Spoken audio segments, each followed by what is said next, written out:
Bonjour Versailles, bonjour à toutes et à tous. Nous allons donc vous proposer notre sélection de la semaine. Nous avons retenu pour vous l'empoisonnement au chlordécone. Les révélations scientifiques se poursuivent.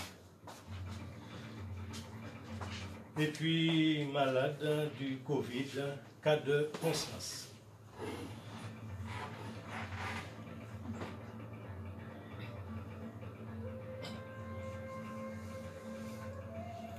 L'empoisonnement au chlordécone, les révélations scientifiques qui se poursuivent. Thomas Baudry, étudiant en biologie à l'Université de Poitiers et des Antilles, et 5 autres chercheurs ont mené une étude sur le potentiel bioconcentration et de d'épuration dans la partie consommée de l'écrevisse à pince rouge de Martinique. Les résultats montrent une corrélation positive entre la concentration en chlordécone dans l'eau et celle mesurée dans le muscle d'écrevisse capturé dans la nature. Ils ont également montré que dès 6 heures d'exposition, le chlordécone est détecté comme le MUX, peu importe son niveau de concentration. Enfin, ils ont cherché à décontaminer la partie consommée de l'écrevisse. Et là encore, les résultats sont inquiétants puisque même après 3 semaines de décontamination, les concentrations en chlordécone restent supérieures à la limite maximale résiduelle. Ces scientifiques ont ainsi démontré qu'il faut patienter 50 jours pour atteindre le seuil autorisé de 20 microgrammes. La Guadeloupe n'est pas en reste puisque selon Soisic Lemoine, enseignante chercheuse en écotoxicologie à l'Université des Antilles, la situation est encore plus problématique en Guadeloupe, notamment pour les oiseaux des rivières. Rappelons que le chlordécone est toxique quel que soit le taux présent dans l'organisme.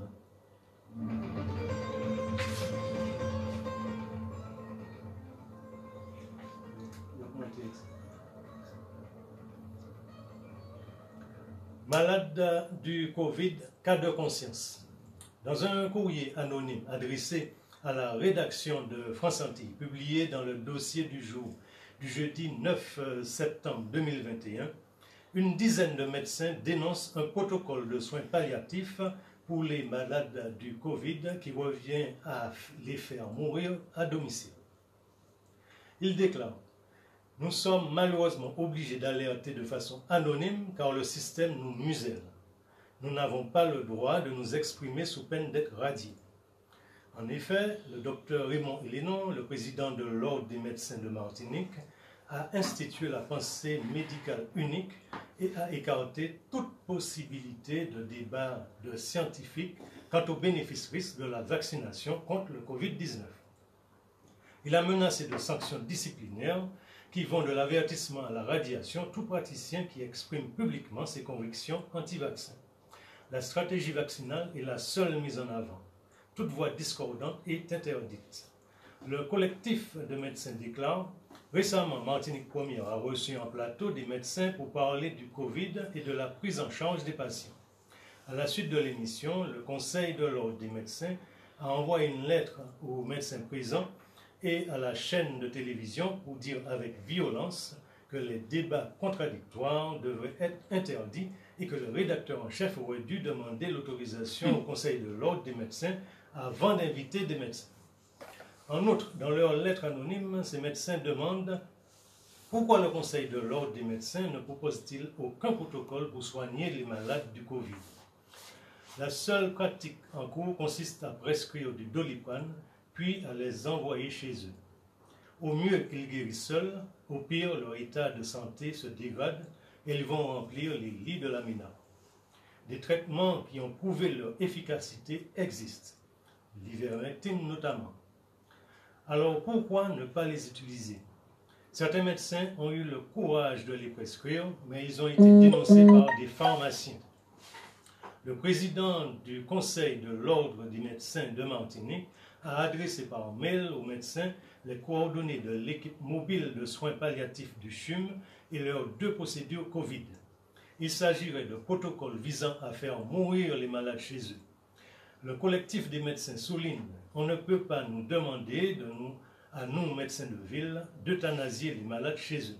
N'y a-t-il pas d'autre alternative que de tuer les malades? Ils ajoutent, pourquoi les protocoles proposés en Martinique ont-ils été décidés par le professeur Cabier alors que ce dernier ne fait même pas partie du bureau du Conseil de l'Ordre des médecins? En réponse, dans un communiqué, le CHUM s'indigne des propos tenus par les médecins qu'il qualifie de diffamatoires. Les signataires de ce communiqué, qui se sont présentés comme des partisans de la vaccination anti-Covid, déclarent « Jamais nous n'aurions pu lire un tel degré de désinformation ». En préambule de leur droit de réponse, ils apportent quelques précisions sur ledit protocole en faisant les déclarations suivantes. Ces protocoles sont destinés à soulager la souffrance et à améliorer le confort des patients ayant de graves problèmes respiratoires. Ces protocoles sont des protocoles nationaux issus de la Société française de soins palliatifs. Ils ajoutent « L'accompagnement des personnes en fin de vie est une exigence morale, un impératif à l'apaisement des personnes qui reste le devoir du médecin. » Fin de citation. En raison de la crise sanitaire, le gouvernement a autorisé par le décret 2020-293 l'utilisation par les praticiens d'un puissant sédatif pour les patients les plus atteints par le Covid-19. Ce décret permet aux praticiens d'administrer en ville et dans les EHPAD un médicament sous forme injectable, le Rétrovil, aux patients atteints ou susceptibles d'être atteints par le coronavirus hors autorisation de mise sur le marché. Ce médicament est généralement dédié à la prise en charge de l'épilepsie. Ce décret a été attaqué par le syndicat Jeunes Médecins et le Conseil d'État, dans une ordonnance, a rejeté la requête déposée par ce syndicat. Ce dernier souhaitait qu'une circulaire rappelle que l'administration de ce médicament respecte la loi Cayes-Leonetti du 2 février 2016 qui régit les droits des malades en fin de vie. Cette loi de référence prévoit en effet plusieurs éléments, à savoir le recueil du consentement du patient, la consultation de ses proches, mais aussi la collégialité de la décision médicale. Selon le syndicat, ces principes fondamentaux étaient absents ou insuffisamment inscrits dans les protocoles exceptionnels établis par la Société française d'accompagnement et de soins palliatifs auxquels doivent se référer les praticiens pour administrer le Rétrovil aux malades du Covid-19.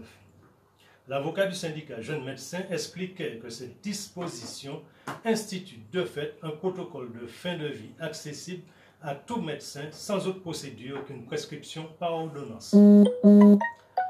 Il rajoutait comprendre l'urgence, mais souhaitait que les choses soient faites correctement pour protéger et les patients et les soignants. Malgré le rejet de la requête du syndicat par le Conseil d'État, ce dernier a quand même explicitement rappelé que les principes prévus par la loi Cayes-Leonetti doivent s'appliquer, en particulier celui de la collégialité de la décision médicale. Chez nous en Martinique, le collectif des médecins parle d'un simple mail envoyé par l'ordre des médecins qui en aucun cas ne peut respecter ce principe de collégialité. De plus, le 31 janvier 2021, dans une conférence de presse du docteur Guérin, qui représente un collectif de médecins de ville de plus de 30 000 membres, a présenté des résultats d'ateliers. Parmi ces résultats, on trouve notamment la mise au point d'un schéma directeur protocole pour les soins précoces et le traitement ambulatoire, et donc à domicile, des patients testés positifs. Selon le docteur Guérin, le traitement précoce existe et fonctionne. Dans ce contexte de l'existence de soins précoces efficaces, on peut aisément comprendre que des médecins ayant prêté serment de soigner soient totalement bouleversés à l'idée de procéder à une sédation de patients à qui on leur a interdit d'administrer au préalable un traitement efficace. Le courrier de ces médecins envoyé au quotidien France Santé ne pose-t-il pas un véritable cas de conscience, une problématique éthique concernant la pratique médicale, mais également toute notre société martiniquaise? Comment alors comprendre la condamnation immédiate et sans appel de la prise de parole de ces praticiens par les représentants du CHUM qui n'ont pas hésité à saisir la procureure?